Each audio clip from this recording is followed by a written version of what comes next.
जय Hind. Coastal regulation zone के बारे में बातचीत हमने इससे पिछले सेशन में ख़त्म कर दी थी। आज हम बात करेंगे कोस्टल इकोसिस्टम्स को प्रोटेक्ट करने के लिए जो वेरियस इनिशिएटिव्स लिए गए हैं उन सब के बारे में। बेसिकली आज का ये जो सेशन है ये मेंस के पॉइंट ऑफ व्यू से ज़्यादा इंपॉर्टेंट है। कल को कोई क्वेश्चन आ जाए तो आपको इसके रिगार्डिंग 4-6 इनिशिएटिव्स पता होनी चाहिए ताकि आप आंसर में कोट कर पाओ। देखो शुरू करते हैं। सबसे पहले बात की गई है coastal ocean monitoring and prediction system के बारे में। ये जो coastal ocean monitoring and prediction system है इसको इम्प्लीमेंट किया गया 1991 से। कब इम्प्लीमेंट किया गया? 1991 से इम्प्लीमेंट किया गया। और इसका एम क्या था? एम बड़ा सिंपल था, जो हमारे कोस्टल वाटर्स हैं उनकी हेल्थ को मेंटेन करना और जो पॉल्यूशन रिलेटेड इश्यूज हैं उनको मैनेज करना। ये जो coastal ocean monitoring and prediction system है इसको मॉडिफाई भी किया गया। इसको मॉडिफाई किया गया 2001 में। बहुत सिंपल, दो चीज़ें याद रखनी है। एक तो ये जो coastal ocean monitoring and prediction system है इसको इम्प्लीमेंट कब से किया गया? इसको इम्प्लीमेंट 1991 से किया गया। और दूसरा इसका एम क्या था? एम बड़ा सिंपल था, कोस्टल वाटर्स की हेल्थ को मेंटेन करना और जो पॉल्यूशन रिलेटेड इश्यूज हैं उनको मैनेज करना। फिर इसके बाद बात की गई है land ocean interactions in coastal zone के बारे में। Land ocean interactions in coastal zone इसको लॉन्च किया गया 1995 में। कब लॉन्च किया गया? 1995 में लॉन्च किया गया। और इसके तहत काम क्या करना था? इसके तहत इन्वेस्टिगेट करना था about the effects of global change on coastal zone. और ये जो land ocean interactions in coastal zone है इसका एम क्या था? इसका एम था to develop a integrated management of coastal environments. Coastal environments का integrated management was the aim of land ocean interactions in coastal zone. ये जो land ocean interactions in coastal zone है इसको लॉन्च कब किया गया? इसको लॉन्च किया गया 1995 में। फिर इसके बाद है integrated coastal and marine area management. Integrated coastal and marine area management इसको लॉन्च किया गया 1998 में। कब लॉन्च किया गया? 1998 में लॉन्च किया गया। और इसका एम क्या था? नाम से ही क्लियर है, integrated coastal and marine area management. Basically इसका एम था integrated management of coastal and marine areas. ये जो integrated coastal and marine area management है इसके मॉडल प्लान्स को प्रिपेयर किया जा रहा है। कहाँ पे प्रिपेयर किया जा रहा है? चेन्नई में प्रिपेयर किया जा रहा है, गोवा में प्रिपेयर किया जा रहा है और गल्फ ऑफ कच्छ में प्रिपेयर किया जा रहा है। देखो एक बार फिर से देखते हैं। आज का ये जो सेशन है ये आपको रटना ही पड़ेगा। अपने शॉर्ट नोट्स बनाओ, एक एक चीज़ को लिखो, 4-6 बार देखो, तब आपको ये याद होगा और ये काम आता है। कभी कहीं कोई क्वेश्चन आ जाए तो ऐसी चीज़ें आपको कोट करनी पड़ती हैं। तो एक बार फिर से देख लेते हैं। Coastal ocean monitoring and prediction system इसको इम्प्लीमेंट कब से किया गया? 1991 से इम्प्लीमेंट किया गया। और इसका एम क्या था? कोस्टल वाटर्स की हेल्थ को मेंटेन करना और पॉल्यूशन रिलेटेड इश्यूज को मैनेज करना। फिर दूसरा land ocean interactions in coastal zone. ये जो land ocean interactions in coastal zone है इसको लॉन्च किया गया 1995 में। और इसका एम क्या था? Integrated management of coastal environments. फिर इसके बाद integrated coastal and marine area management. इसको कब लॉन्च किया गया? इसको लॉन्च किया गया 1998 में। और नाम से ही क्लियर है, इसका एम क्या था? Integrated management of coastal and marine areas. इसके मॉडल प्लान्स तैयार किए जा रहे हैं चेन्नई में, गोवा में और गल्फ ऑफ कच्छ में।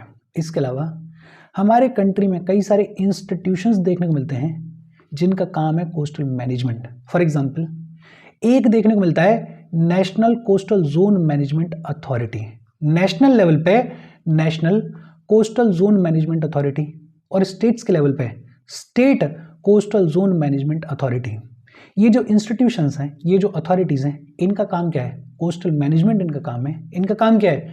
जो CRZ नोटिफिकेशन है उसको एनफोर्स करना और उसको मॉनिटर करना। फिर इसके अलावा एक बड़ा इंपॉर्टेंट इनिशिएटिव है integrated coastal zone management, ICZM, integrated coastal zone management. ये जो कॉन्सेप्ट है इसको इंट्रोड्यूस किया गया 1992 में। रियो डी जेनेरियो में अर्थ समिट हुई थी। आपने पढ़ा होगा, आपने सुना होगा इसके बारे में।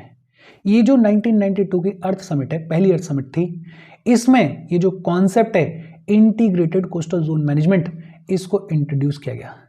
और इसका एम क्या था, नाम से ही क्लियर है, to protect and conserve coastal and marine environments and environment in general through holistic coastal management. Integrated coastal zone management, इसको कब लॉन्च किया गया, 1992 के अर्थ समिट में इसको इंट्रोड्यूस किया गया। और इसका एम क्या था, कोस्टल एनवायरमेंट और मराइन एनवायरमेंट को प्रोटेक्ट करना और इन जनरल एनवायरमेंट को प्रोटेक्ट करना थ्रू होलिस्टिक कोस्टल मैनेजमेंट।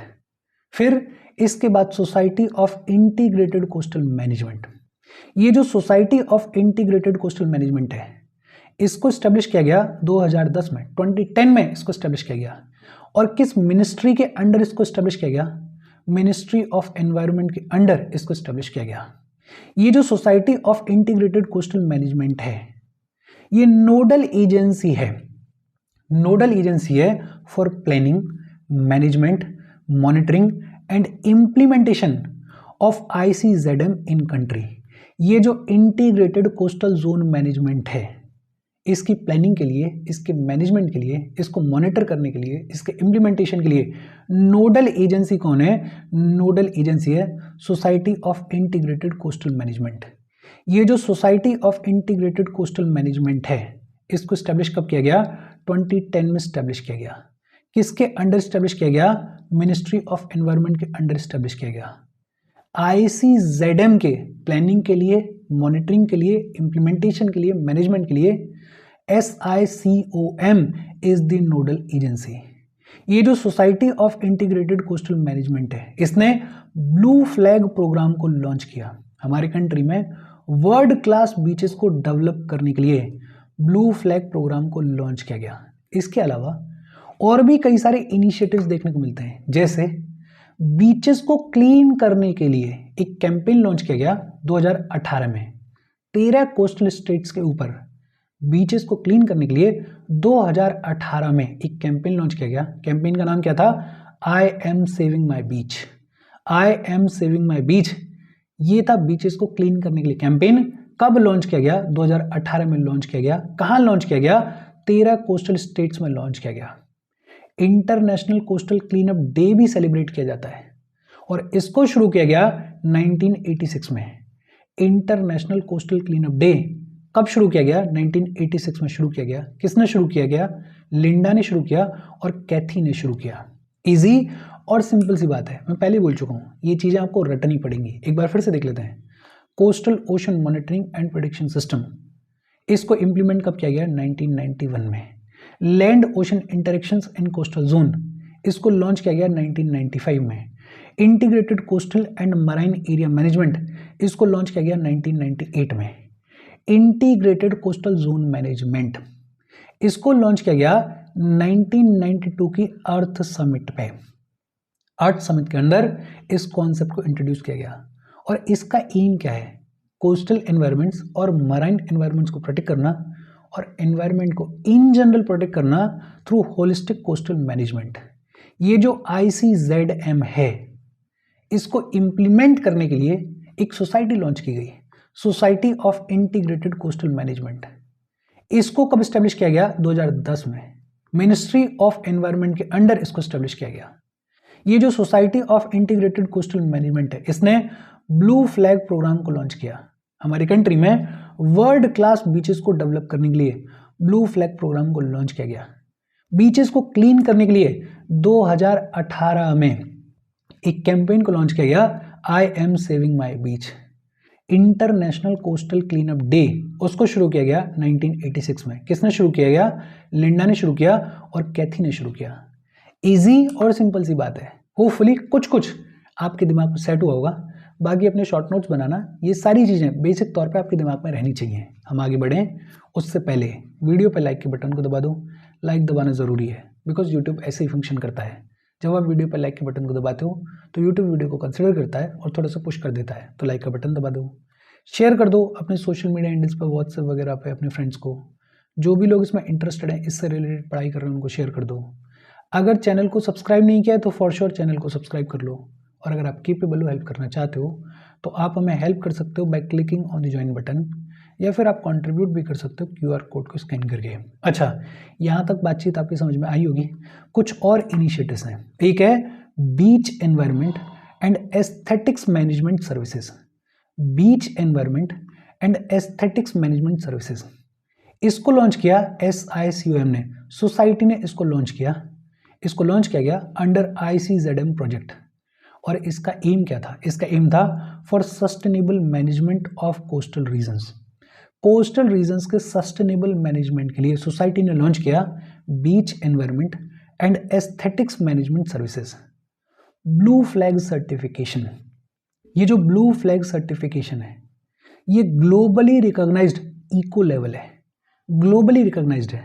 और इसको देता कौन है? इसको एक नॉन प्रॉफिट ऑर्गेनाइजेशन देती है जो कि डेनमार्क में स्टैब्लिश्ड है। और उस ऑर्गेनाइजेशन का नाम क्या है? Foundation for environment education, fee foundation for environment education, जो कि डेनमार्क में बेस्ड ऑर्गेनाइजेशन है। ये देती है ब्लू फ्लैग सर्टिफिकेशन को। और ये जो सर्टिफिकेशन दिया जाता है ये दिया जाता है बेस्ड ऑन 33 क्राइटेरियाज। ये जो ब्लू फ्लैग सर्टिफिकेशन है इसको शुरू किया गया था फ्रांस में। कब शुरू किया गया था? 1985 में शुरू किया गया था।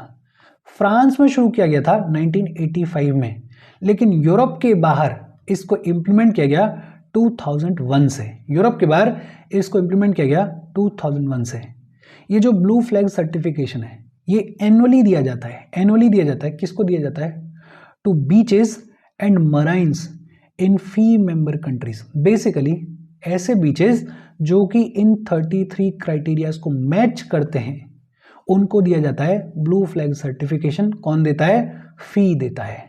आज की डेट में ये जो फी है इसकी 47 मेंबर कंट्रीज देखने को मिलती हैं। बेसिकली जो बीचेस, जो marine environments up to the standards होते हैं उनको ब्लू फ्लैग सर्टिफिकेशन दिया जाता है। ये जो ब्लू फ्लैग सर्टिफिकेशन है इसका एम क्या है? इसका एम है सस्टेनेबल डेवलपमेंट को प्रमोट करना in the fresh water and in the marine areas. और 4 मेन क्राइटेरियाज हैं। कौन कौन से? वाटर क्वालिटी को मेंटेन करो, एनवायरमेंटल मैनेजमेंट के ऊपर ध्यान दो, एनवायरमेंटल एजुकेशन के ऊपर ध्यान दो, और सेफ्टी के स्टैंडर्ड्स को मेंटेन करो। बेहद सिंपल और इजी सी बात है। हमारे कंट्री में कई सारे ब्लू फ्लैग सर्टिफाइड बीचेस देखने को मिलते हैं। जैसे उड़ीसा में गोल्डन बीच देखने को मिलता है, आंध्र प्रदेश में ऋषिकोंडा बीच देखने को मिलता है, इधर पुडुचेरी में ईडन बीच देखने को मिलता है, इधर गुजरात में शिवराजपुर बीच देखने को मिलता है। ये सारे बीचेस के नाम दे रखे हैं। इन बीचेस को आप देख सकते हो, रटने की ज़रूरत नहीं है, लोकेशन एक बार देख लेना, बाकी मोटे मोटे तौर पे 2-4 नाम याद रखना। बेहद सिंपल और इजी सी बातचीत है। हालांकि इनिशिएटिव्स और भी बहुत सारे हैं, करंट में भी आते रहते हैं। करंट वालों पे थोड़ा ज़्यादा ध्यान देना। ये जो इनिशिएटिव्स हैं इनको ब्रॉडली अपने दिमाग में रखना। आज की बातचीत और ये चैप्टर हम यहीं पे ख़त्म कर रहे हैं। कोई डाउट हो कमेंट करके पूछ लेना। Thank you very much.